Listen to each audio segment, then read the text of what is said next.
سبحانک انی کنت من الظالمین. اور آگے لفظ کیا ہے؟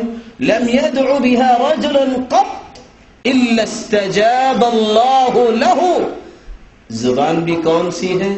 وما ينطق عن الهوى.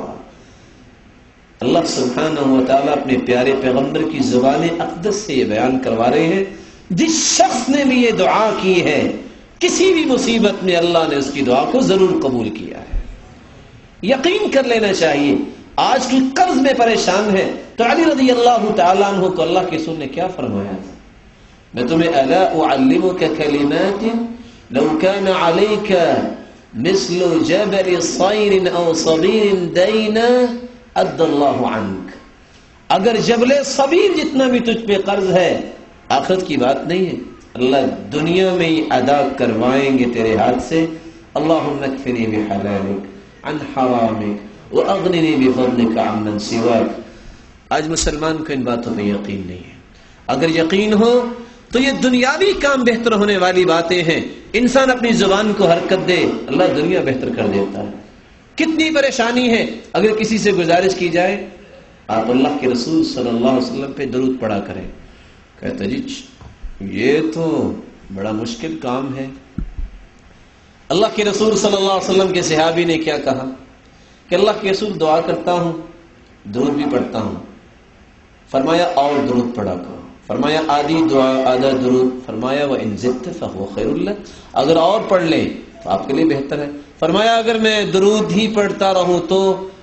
فرمایا اِذًا تُكْفَى هَمُّكَ وَيُغْفَرُ لَكَ ذَنبُكَ، پھر خوش ہو جا، تیرے گناہ بھی سارے معاف ہو جائیں گے اور دنیا کے سارے غم بھی اللہ دور فرما دیں گے. میرے معزز اور میرے پیارے بھائیوں، نیت سے بھی دنیا بھی بنتی ہے اور آخرت تو بنے گی. زبان سے دنیا بھی بنتی ہے اور آخرت تو بنے گی. عملی بات کو آئیے، سب سے پہلا کام ہم وضو کرتے ہیں. وضو کے بغیر نماز نہیں ہوتی. نبی کریم صلی اللہ علیہ وسلم نے فرمایا طہروا هذه الاجساد طہرکم اللہ. اپنے آپ کو پاک رکھا کرو، اللہ تمہیں پاک کرے. ما من عبد یبیت علی ذکر طاہرا، جو بندہ سوتے وقت وضو کر کے سوتا ہے، الا بات معه فی شعاره ملک. آج بڑے بڑے چودھری لوگ اپنے باڈی گارڈ رکھتے ہیں، گن مین رکھتے ہیں، اور بس اوقات چور اور ڈاکو آئے نہ آئے یہی گھر کا صفایا کر جاتے ہیں، اور بس اوقات کوئی مارنے آئے نہ آئے یہی بک جاتے ہیں اور جان ختم کر دیتے ہیں. لیکن کائنات کا کوئی شخص یہ نہیں کہہ سکتا کہ کسی بھی حارس کو اس نے اپنے بستر پہ لٹایا ہو. لیکن جو شخص وضو کر کے سوتا ہے، اللہ کے رسول صلی اللہ علیہ وسلم فرماتے ہیں کہ اللہ کی طرف سے ایک نگران فرشتہ بات فی شعاره ملک، رات گزارتا ہے تو اس کے شعار میں بستر میں، اور کیا کرتا ہے؟ لا ينقلب ساعة من الليل الا قال اللهم اغفر لعبدك فانه بات طاهرا. یہ تو سویا ہوا ہے، رات کی کوئی گھڑی ایسی نہیں ہوتی فرشتہ دعا کرتا ہے خالق و مالک یہ تیرا بندہ وضو کر کے سویا ہے، اس کے گناہوں کو معاف کر دے. نگرانی بھی. اور تعجب کی بات ہے، کسی عالم نے کیا خوب لکھا ہے کہ آج ایک شخص کہتا ہے میں رات کو اٹھا تو سفید آدمی ایک کھڑا ہوا تھا، میں ڈر کے اندر چلا گیا، واپس آیا تو نظر نہیں آیا. ضروری وہ چور ہی ہوگا؟ یہ نہیں آپ کہہ سکتے کہ وہ اللہ کی طرف سے فرشتہ بھی ہو سکتا ہے جو آپ کی نگرانی کے لیے آیا ہوا ہو.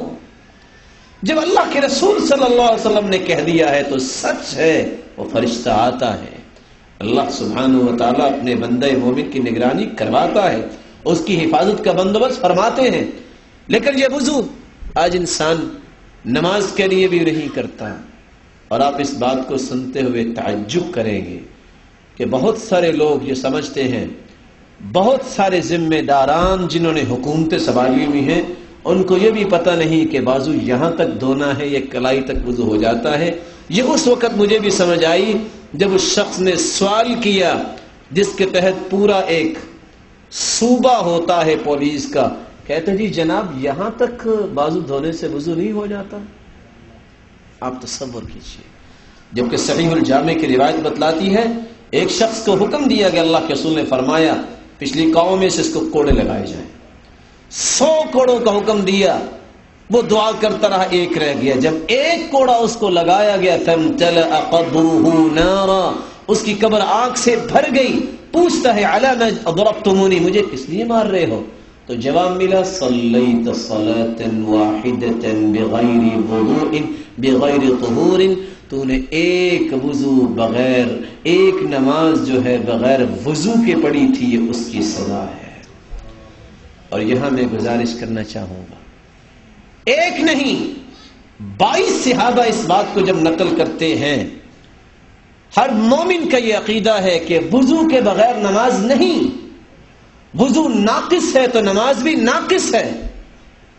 میں ان بھائیوں سے، ان اپنے محترم اور محتشم اور مکرم بھائیوں سے یہ کہنا چاہوں گا، جب 22 صحابہ اس بات کو نقل کرتے ہیں، جب اللہ کے رسول اپنے چہرہ انور کو دھوتے، ثم اخذ کفا من ماء، ایک چلو پانی کا لیتے، فادخلہ تحت حنکی، اپنی ٹھوڑی کے نیچے پانی کو داخل کرتے، ثم خلل بها لحیتہ، اور اپنی داڑھی مبارک کا خلال کرتے. جن بھائیوں کو بھول ہو گئی ہے، جنہوں نے اس سنت کو پسند نہیں کیا، مجھے بتائیں وہ خلال کرتے ہیں؟ وہ اعمال جو وضو میں علماء بیان کرتے ہیں، شروع سے لے کے آخر تک اگر بالتفصیل بیان کریں تو وہ 19 اعمال جو ان میں اگر ایک خلال داڑھی کا نہیں کیا اس نے، کیا اس کا وضو مکمل ہے؟ کس زندگی کو ہم گزار رہے ہیں؟ ہم کس انداز سے اپنے آپ کو دھوکہ دے رہے ہیں؟ اگر وضو مکمل نہیں تو کس یقین پہ اپنی نمازیں پڑھتا جا رہا ہے کہ نماز میری مکمل ہوگی؟ اور مجھے وہ بات بھی یاد آئی، کچھ جٹکی باتیں بھی انسان کو سمجھا دیتی ہیں. دنیا میں جس نے ایک بیٹی کا نکاح دینا ہونا تو سب سے پہلے اس کی نظر چہرے پہ پڑتی ہے، یہ خوبصورت ہے کہ نہیں، یہ میرے معیار کے مطابق ہے نہیں.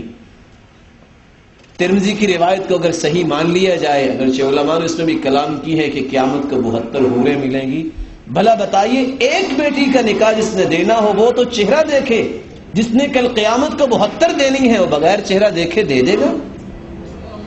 کس طرح ہم لمبی امیدوں میں پڑے ہیں اور کیا سوچ کے ہم اپنی زندگی کو گزار رہے ہیں، کن کن حالات سے ہم گزر رہے ہیں. اور پھر ہماری خواہشیں بھی ہیں، جب سو کے اٹھتے ہیں تو آرام سے کہہ دیتے ہیں کہ میں جنت میں فردوس میں بیٹھا ہوا تھا. تصل الذنوب الى الذنوب وترتجي درج الجنان وفوز نيل العابد انسيت ربك حين اخرج آدم منها الى الدنيا بذنب واحد. لاکھوں گناہ کرنے کے باوجود بھی چاہتے ہو اور سمجھتے ہو کہ جنت الفردوس ہمارا مسکن ہے. تمہیں یاد نہیں ہے کہ تمہارے باپ، میرے اور آپ کے باپ آدم علیہ السلام نے اس جنت میں ایک غلطی کی تو اللہ نے جنت سے اس کو زمین پہ اتار دیا. ہم زمین پہ بیٹھ کے اسی جنت کی خوابیں لاکھوں گناہوں کے ساتھ دیکھتے ہیں. اللہ سے دعا ہے اللہ ہم سب میں ایمان کو تازہ فرمائے.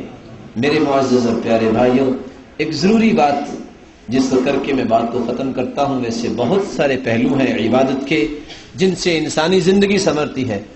اللہ سبحانہ و تعالیٰ کی عبادت کے بعد سب سے زیادہ حق والدین کا ہے.